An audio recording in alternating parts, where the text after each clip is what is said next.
let's just kind of go back to the defense question. You have several military bases in Alberta. Alberta, for the most part, is landlocked. So, Navy. Let's just say you stopped your transfer payments just to Quebec alone. Like 2000, the year 2000, Canada's defense budget was $12 billion a year. For the entire Canadian Armed Forces, it was $12 billion a year. So let's just take Alberta, the province of Alberta. You have Cold Lake, Alberta, the fighter, you got fighter jets there. You have Edmonton, that's there as well. That's a full brigade. You have a bunch of reserve units. Where's Suffield? Is that Alberta? You have another base. There is another, Wainwright. Jeez, I spent my 30th birthday alone in a Quonset hut in Alberta, in Wainwright. So you've got, Wainwright. You've got the largest NATO training area for tank warfare, in Wainwright, Alberta. Okay. You've got CFB Edmonton. You've got Cold Lake, Alberta. You don't need a Navy. Okay. You're landlocked. But when you talk about defense, one, who's going to invade? Who's going to invade that wasn't going to invade anyway? Okay. So if you look at the infrastructure, let's go back to the Cold War. I know I'm really bouncing all over the place, but let's go back to the Cold War.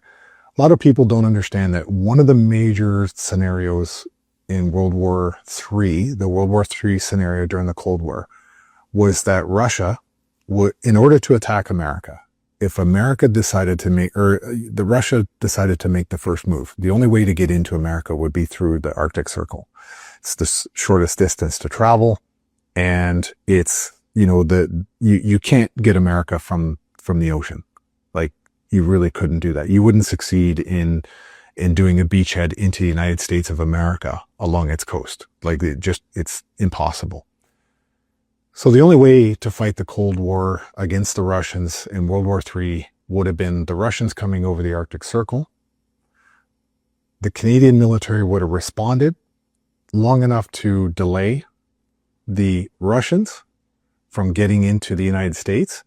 And if you look at all the major inland waterways and highways in the United States of America, it's all controlled and managed by the United States Army Corps of Engineers. If you look at the highways, all the highways north and south are high-speed approaches into Canada so that the U.S. military could get into Canada. So what I'm saying is World War III, as planned out with the Russians attacking Canada or attacking America, World War III was going to be fought over Canada on Canadian soil.